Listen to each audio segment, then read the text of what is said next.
alam ini udah tua, bumi ini udah tua. Jadi sekarang ini banyak sekali orang-orang yang munafik. Salah satunya orang yang munafik seperti apa?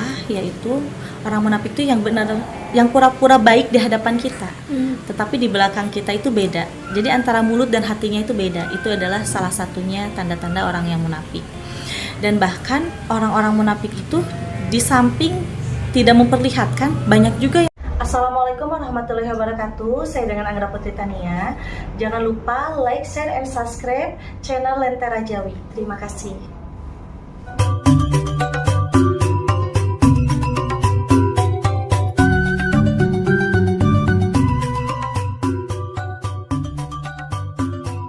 Munafik, tentang munafik itu saya ingin tahu seperti apa dan bagaimana Anggra itu.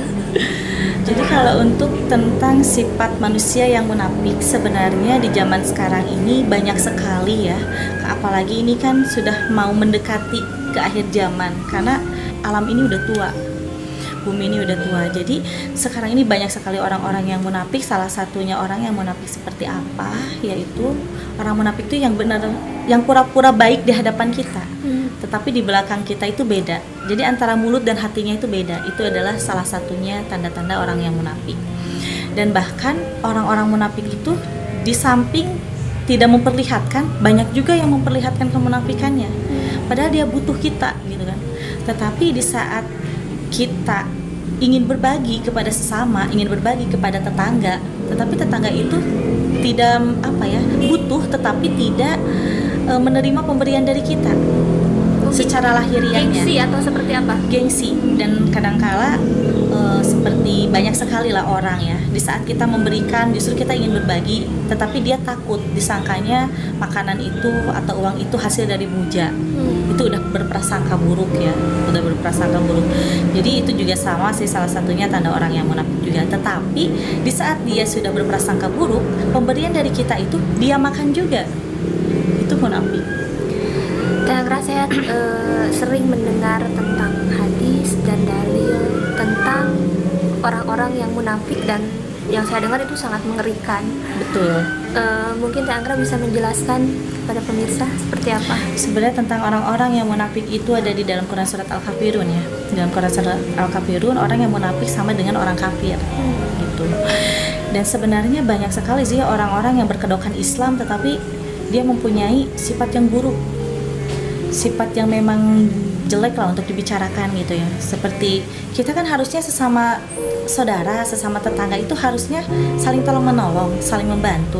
Tetapi kadang orang itu salah sangka kepada kita dan inginnya dia itu meraup keuntungan dari kita.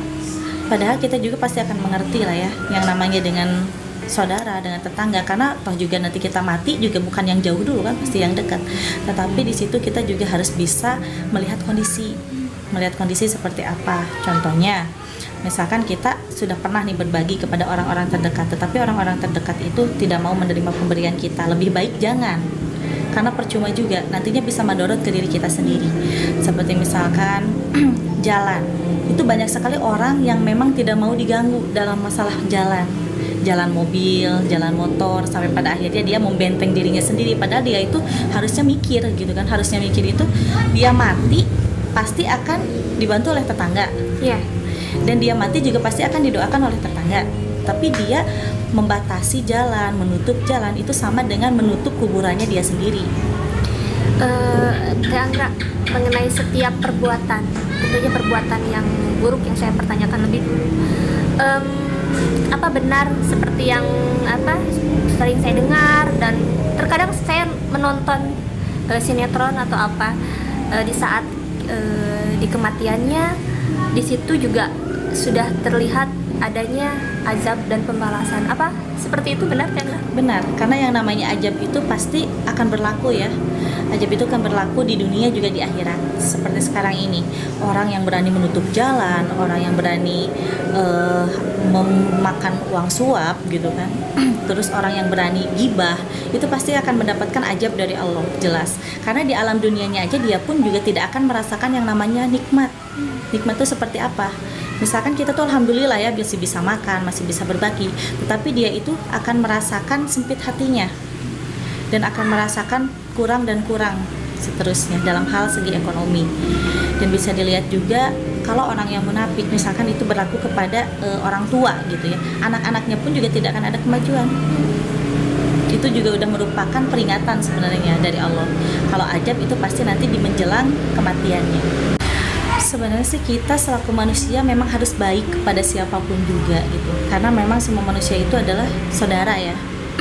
Tetapi kita harus baik juga kepada yang seperti apa. Yang penting kunci kita dalam hidup adalah kesabaran, ketawakalan, keikhlasan, dan juga kejujuran. Yang penting 4 itu kita harus pegang. Karena tanpa kunci itu kita tidak akan bisa sukses di dunia, begitupun di akhirat, dan tidak akan bisa selamat. Jadi intinya itu kita harus mencontoh dari Kanjeng Rasulullah bahwa amanah itu penting kan. Tetapi kita baik kepada orang juga, kepada orang yang seperti apa. Kita baik, contohnya kita baik kepada orang yang mempunyai sifat munafik. Kelak apa yang kita berikan ke mereka itu bukan mendapatkan pahala untuk diri kitanya, tetapi bakal madorot ke diri kitanya.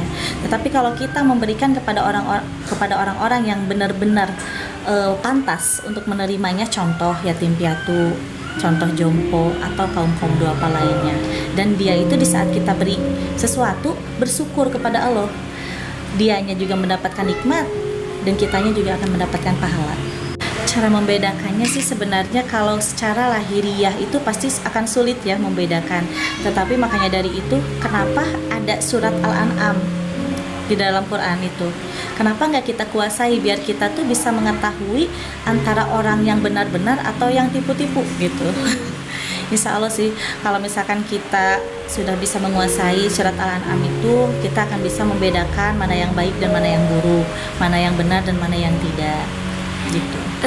Teh Anggra, jika misalnya seseorang berbuat baik tetapi karena memang dia tidak tahu cara membedakannya, dia membantu begitu saja karena menurut dia mungkin orang itu perlu dibantu, tetapi ternyata itu salah, itu bagaimana? Apakah akan ada efek burukkah kepada orang yang membantu itu walaupun dia tidak tahu misalnya? Banyak sekali sih, seperti ada salah satu teman saya sendiri, beliau ada salah satu pejabat tinggi. Beliau kepada siapapun baik, beliau selalu memberikan apapun itu yang orang lain minta, dia selalu berusaha untuk bisa memberikannya. Tetapi karena dia salah memberikan, sampai sekarang itu dia madorot dirinya, bahkan bukan ke dirinya sendiri, sampai anak dan istrinya pun juga ikut terbawa. Jadi memang kita benar-benar harus bisa memberikan kepada orang yang tepat. Karena sekarang ini banyak sekali orang-orang yang pura-pura pengen ditolong, padahal dia sendiri mampu. Nah, seperti gini, contohnya kita memberikan uang kepada seseorang, tetapi uang itu tidak dipakai untuk makan, tapi melainkan dipakai untuk membayar hutang.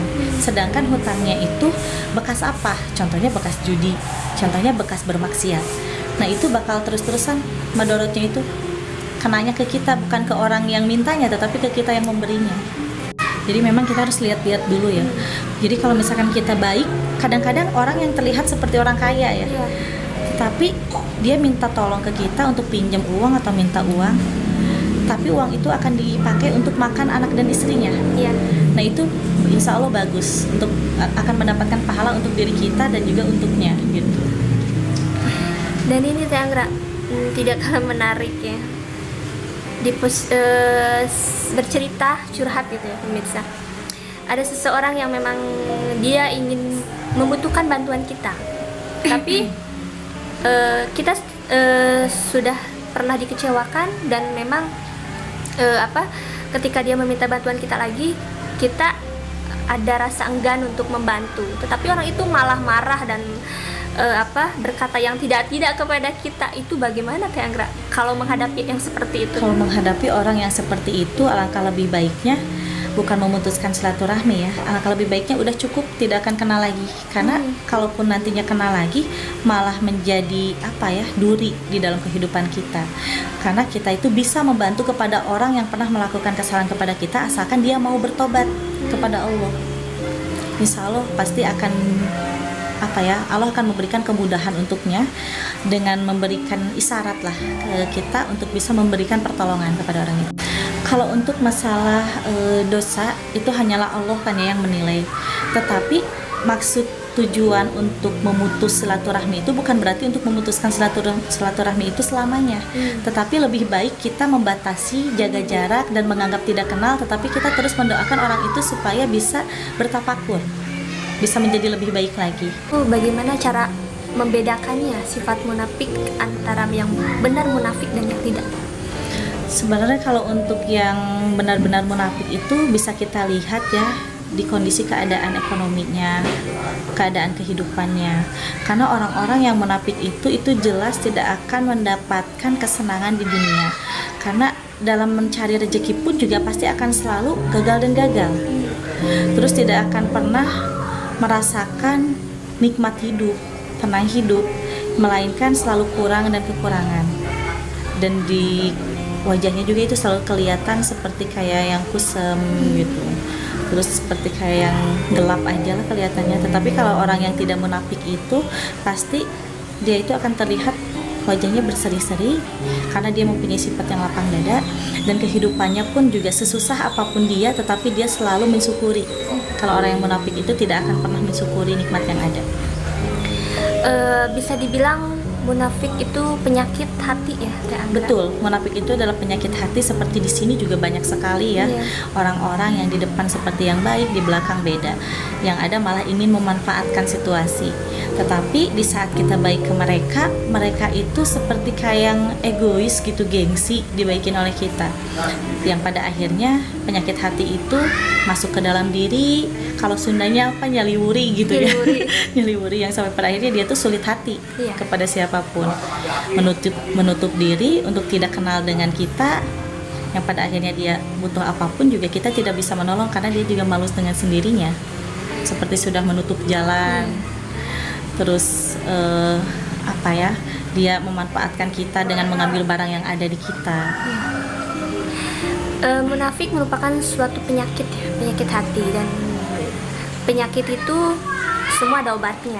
Mungkin termasuk penyakit hati pun ada obatnya. Itu bagaimana? Ada obatnya. Obatnya adalah dengan kita bisa mensyukuri ya. Dan juga kita bisa bertafakur bahwa kita hidup di dunia ini hanyalah sementara, tidak selamanya. Karena yang kita cari adalah kebahagiaan di akhirat. Karena kebahagiaan di dunia ini ibarat kita wayang yang memang menjadi peran di dunia ini, dan tidak akan selamanya lah. Jadi intinya saya sarankan untuk semuanya, jangan pernah mempunyai penyakit hati, dan kita harus bisa legowo, lapang dada, dan punya sifat masa bodoh. Insya Allah hidup akan tenang, nyaman, dan tentram. Sekian pemirsa pembahasan dari kami, saya Irma Kandita juga Teh Anggra Putri Tania, masih di channel YouTube yang sama. Jangan lupa saksikan konten kami berikutnya. Terima kasih. Assalamualaikum warahmatullahi wabarakatuh.